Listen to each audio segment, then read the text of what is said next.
student as the South African Person of the Year.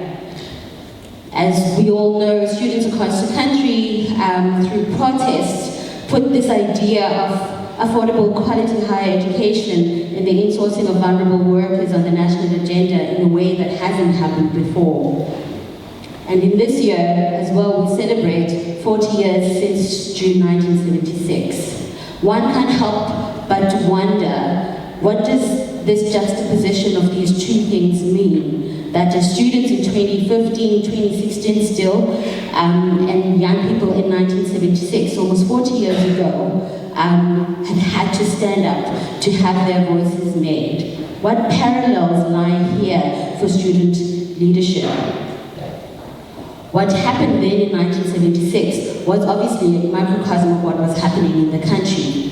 And clearly what was happening in 2015 and is happening in 2016 is an indication of what is happening in the country right now. The protest against the use of Afrikaans as a language of learning at the time wasn't an isolated struggle. It wasn't separate from the issues of constant discrimination and the disregard of blackness in the country. Just like 76 then, the demands of 2015 and 2016 are obviously a symptom of bigger issues around transformation in social justice in this country. Some of the questions that come to my mind then are, why are students still having to use protests to highlight issues in a democratic country?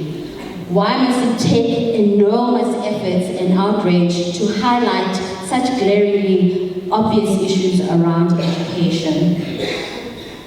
Obviously, the urgent need for students during the Soweto uprising was the notion that they wanted a better future and that for them, this future was inevitable. At the time, they came up with a plan of action to refute this. Obviously then, this action of June 16 was a turning point born out of a deliberate course of action. So what this means is that the students decided that they were going to act. These protests were therefore a culmination of small actions towards them realizing this future. Therefore, we must continue asking ourselves, what does the spirit of 76 look like in our time? What does our inevitable future look like? When the protests around Students Must Fall came up in UCT last year, as a former student there, my first thought was, I actually cannot remember where that Rhodes statue is. For the life of me, I could not remember where the statue was. However, what I did remember was what it was like to be a black student in that campus 20 odd years ago. Now you guys can figure out my age. I did remember the challenges that I faced as a black student there. There were issues around REDS allocation. I know personally my family had to write a letter to the Dean of Students to get me out of an inappropriate REDS that I was put in. And for me, what this makes me realize is that these protests aren't just about access to education or the falling of fees or the use of Afrikaans as an exclusive language of learning. They highlight much bigger issues that the whole country is still battling with. Just like the protests of 1976 and protests of the continuing protests in some campuses, they highlight these issues of injustice, lack of transformation, and inequality that still plague us. So what can we do? Why are these issues still coming up at this time? We have a constitution that guarantees us all equality. The Constitution explicitly says all South Africans are equal. As we know, this is a deliberate articulation based on where we come from. Human dignity and the rights to education are some of the rights that are guaranteed for all South Africans. Fortunately, and perhaps unfortunately, the apartheid system in our colonial past have made it clear for us to realize what it is that we want and what it is that we don't want in our society. Therefore, it shouldn't be enough that getting access to higher education is seen as a privilege. Students shouldn't feel like they've been done a favor when they end up at the University of Stellenbosch. Students mustn't feel grateful to be allowed in tertiary institutions.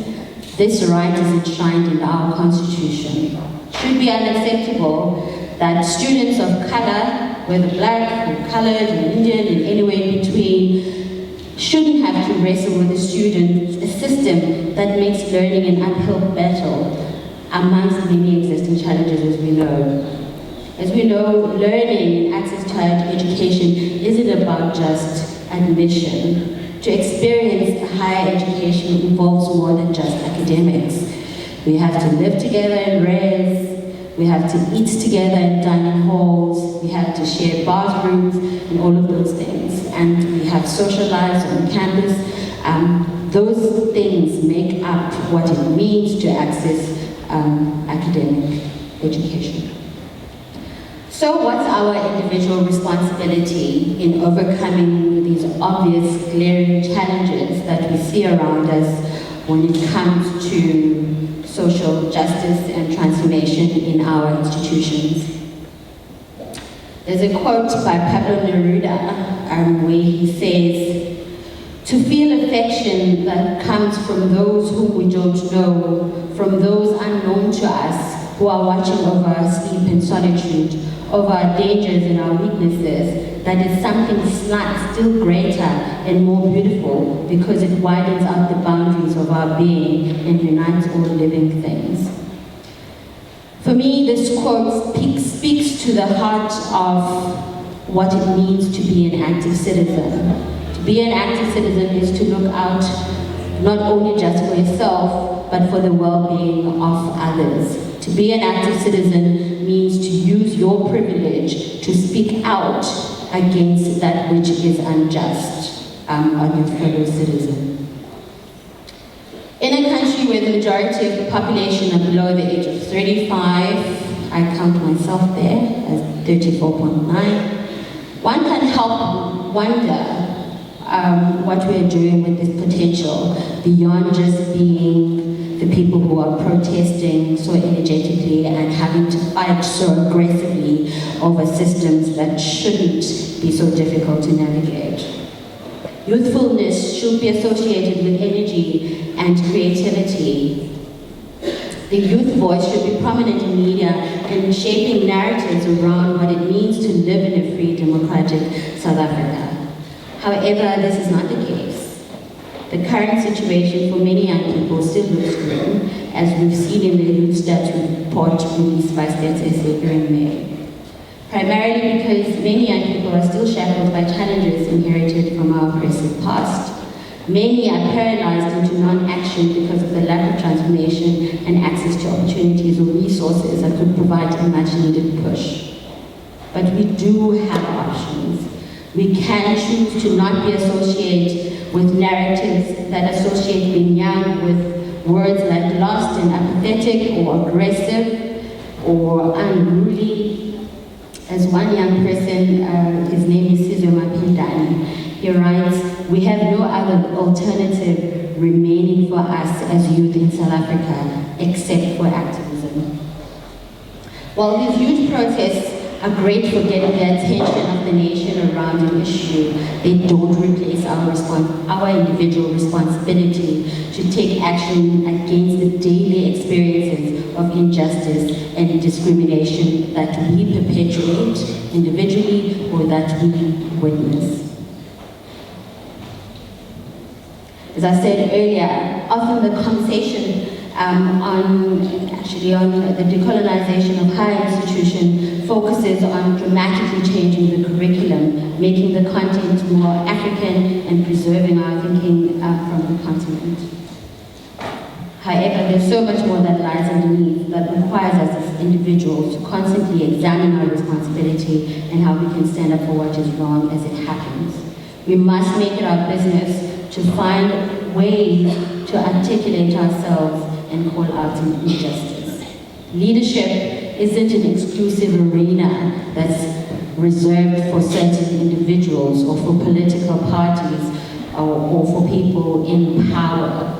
Leadership isn't just about an expression of our disgust with the ruling party or Jacob Zuma. Surely there must be more to it than just that. So what does active citizenship actually look like? I'm going to use a network called Activate Drivers as an example to show you guys what active citizenship looks like in the country.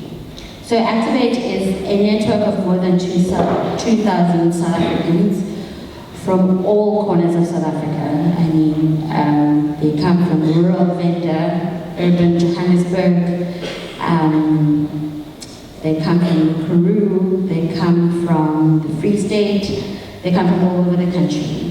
What unites them is their commitment to a better South Africa. These young people are a breed of leaders who are fearlessly saying our future is now. They push for change through being connected with each other and through their voice. These are young people who are challenging the current narrative of what it means to be a young person in South Africa right now. So what they are doing in their communities is, for example, in Vuwani. How many of you have heard of Vuwani in Limpopo? Vuwani in Limpopo? Vuwani? There's a few. We have a few South African citizens in the audience. Vuwani is a community in Limpopo where more than 25 schools have been burnt to date. There's been a demarcation issue there where the community of Vuwani wants to be recognized as a separate municipality. So while these schools have been burnt, members of the Activate network who live in Vuwani, what they've done is they've negotiated to find alternative learning spaces in that community while these schools are being burned. They've arranged for after-school programs to support the learners who are affected, obviously, by what is happening there. So look up #Vuwani on Twitter when you leave here. Who of you have heard of Orange Farm? Orange Farm? Yeah, few? Good. There have been a few protests there as well around the corrupt use of fake sonar. This hashtag is a report back on how young people are interacting with their local government and how they're calling out injustice where they see it. So it's literally young people making their local government work for them. Because in our local government, that's where we live, that's where our schools are, that's where we access running water, sanitation, that's where we access health services, and that's where we get help with roads and such infrastructure. So that's a second hashtag for you to check out, Activate SONA. SONA as the State of the Nation address. All right, Nikita mentioned my work with the Presidential Youth Working Group. It is worth sharing a little bit with you guys about how we actually got to be in that working group. That youth working group, Presidential Youth Working Group, is a 40-member committee that is made up of business, civil society, and representatives from government. What we do there is we make representations to the presidency around our experiences as young people on the ground and what we need as young people to flourish. #flourish. So the journey to that started with the release of the draft National Youth Policy. We all know we have a National Youth Policy, right? Yes? No? Are you guys over 35 maybe? Because none of this applies to you. Hey? Well, the National Youth Policy is a document that outlines what the government can can deliver and the areas around in which they will deliver on youth development in the country. So it's a 5-year document.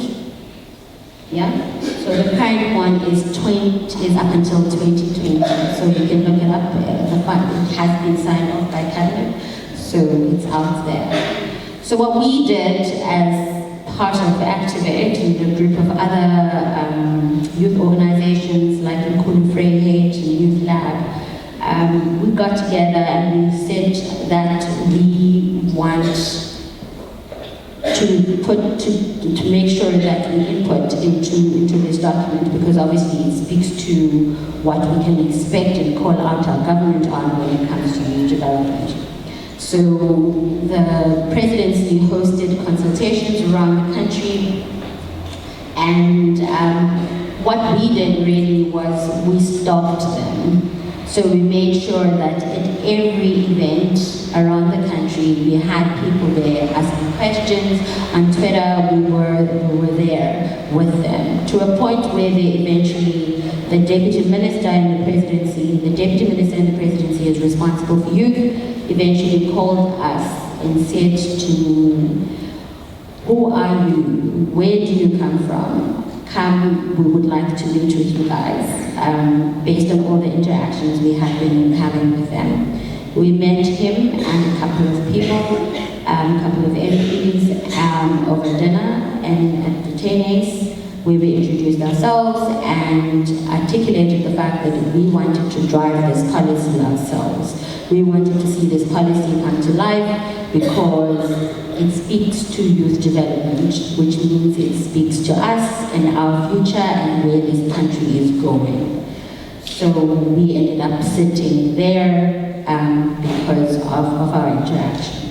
So it was a combination of our physical action, i.e. getting up to attend these the policy engagements, as well as using our number on social media to get our attention. So what this highlights is that it is absolutely critical to be involved in all levels of our democracy. We cannot live like we are visitors. We cannot live like things are not happening around us. The people who end up ruling us are there because we vote for them. Therefore, that means that we can call them out when they're not doing what we want or they're not meeting their obligations.